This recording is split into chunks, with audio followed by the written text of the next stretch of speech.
Hello, hello! This is KC Triple J Podcast! Hello everyone! Welcome back to our podcast. Sana'y nasa malamig kayong lugar ngayon dahil ang pag-uusapan natin ay maaaring makapagpalit ng iyong ulo at ng panahon, ang Super El Nino. Tama ka dyan, at kung sa tingin mo nasa loob ka ng air fryer kapag lumalabas, huwag kang mag-alala, hindi ka nag-iisa. I am your host, Cassie, and for today's topic, may tatlo tayo na imbitahan upang pag-usapan ang Super El Nino. Hi, I'm Jimea. I'm Paul. And I'm Luis. Voices on Climate 2026 El Nino Podcast. Sa inyong palagay, ano nga ba ang El Nino? Ang El Nino ito yung nararamdaman natin yun na init. Kaya maraming magsasaka ang nahihirapan and maraming tao din ang nasusunugan. Kung mapapansin nyo sa iba't ibang lugar, nasusunugan sila kung napapanood natin yung balita. And malalaman din natin dito kung ano ang pinagkaiba ng El Nino at ng normal na weather. So, alam naman natin na kapag may normal weather tayo, mga ganitong panahon, May, June, ganon, nagsisimula na yung tag-ulan natin. Ngayong may El Nino tayo, sobrang layo ng napapansin natin at saka nararamdaman nating init. Nakikita naman natin na ngayon, June, sobrang init at tuyo ng panahon ngayon talaga.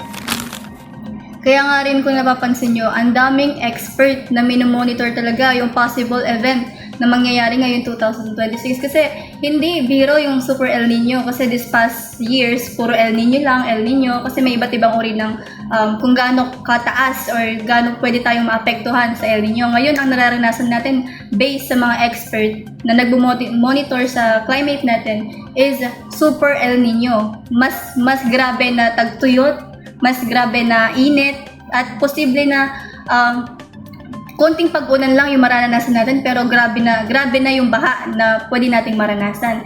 At yun yung dahilan kung bakit talagang todo monitor yung mga expert sa bansa natin at sa mga iba't ibang lugar, kasi hindi talaga siya biro.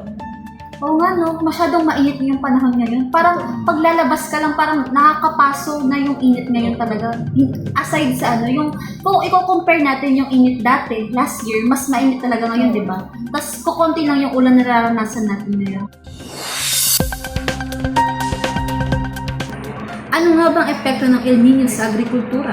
Malaki ang epekto nito sa agrikultura dahil maraming lupa ang natutuyo, kaya yung mga magsasaka nahihirapan silang magtanim and di rin sila nakakapagtanim ng tanghali kasi nga sobrang init.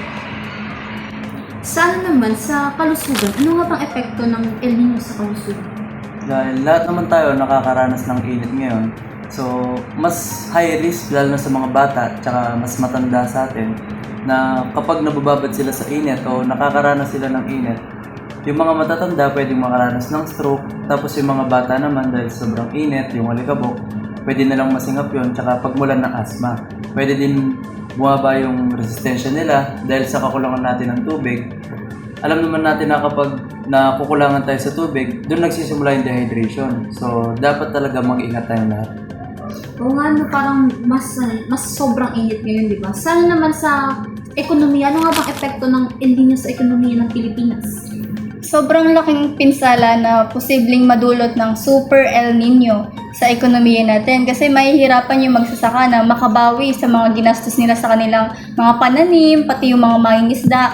Kasi kapag hindi lumago yung mga pananim ng mga mangingisda, posibleng bumaba yung supply sa mga market at pwede siyang magsanhi ng inflation, pagtaas ng presyo ng mga bilihin, at yung mga spending sa ating lugar, maaari siyang tumaas kasi sobrang laki ng epekto nito sa ekonomiya. Pagdating din sa mga company, sa mga kumpanya dito sa lugar natin sa Pilipinas, maaari siyang makaapekto dahil maraming kumpanya ang gumagamit ng hydroelectric power.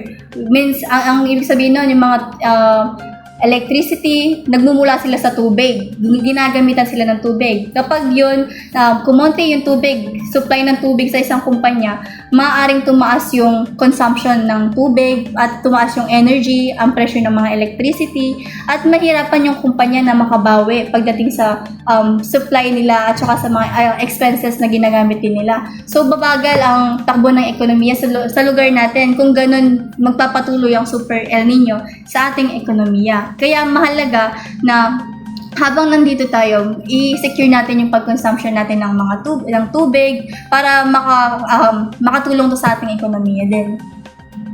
O di ba malaki talagang epekto ng El Nino sa kalusugan, sa agrikultura at sa ekonomiya ng Pilipinas. Lalo na ngayon na tumataas yung inflation rate natin, parang mas mahihirapan yung mga mamamayan na kumuha or saan kumuha ng mabibili nila. Tapos yung mga magsasaka din, nahihirapan din yung magsasaka na palaguin yung mga tinanim nila.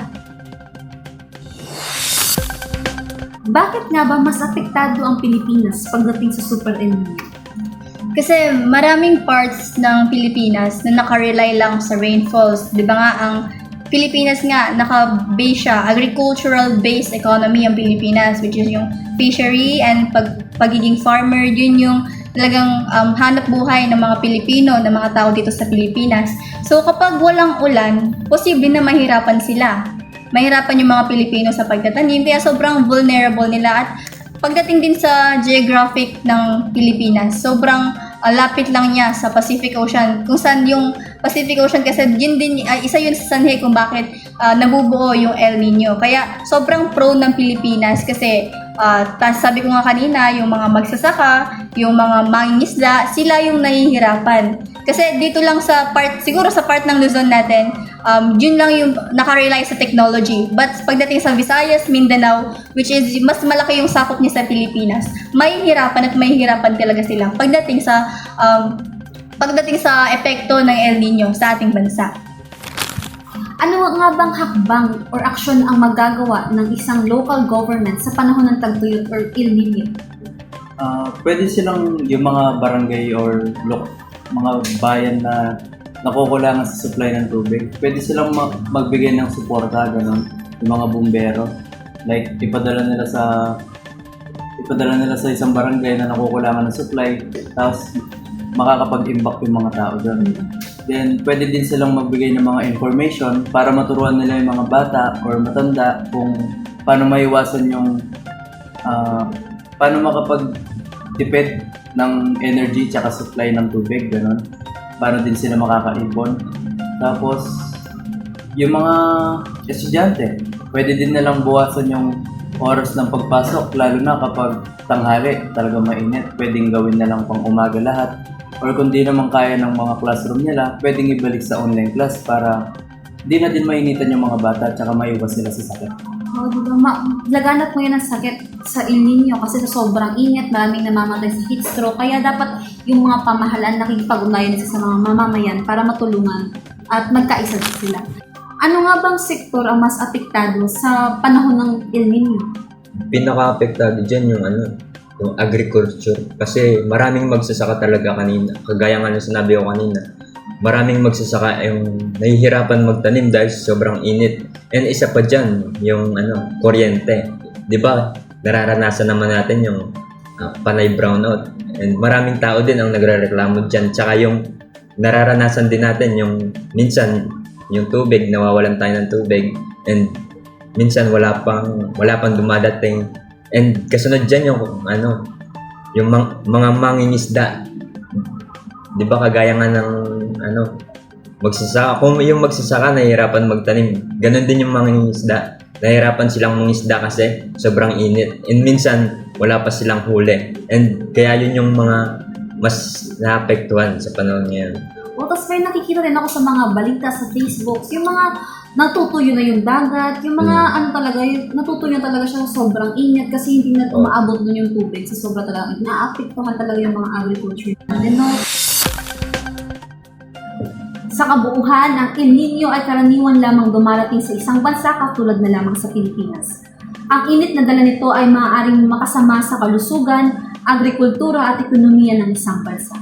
At dahil dito, kinakailangan makipag-ugnayan ng mga local governments at ibang sektor sa mga mamamayan upang mabigyan ng wastong impormasyon at sapat na tulong na maaaring makatulong sa kanila.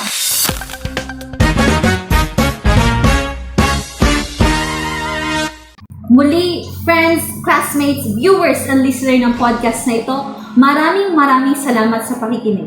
Stay hydrated Stay informed. At laging huwag kalimutan magdala ng payo. dahil sa Pilipinas, Sa umaga mainit, sa hapon parang may plot twist. At muli, ito ang KC Triple J Podcast!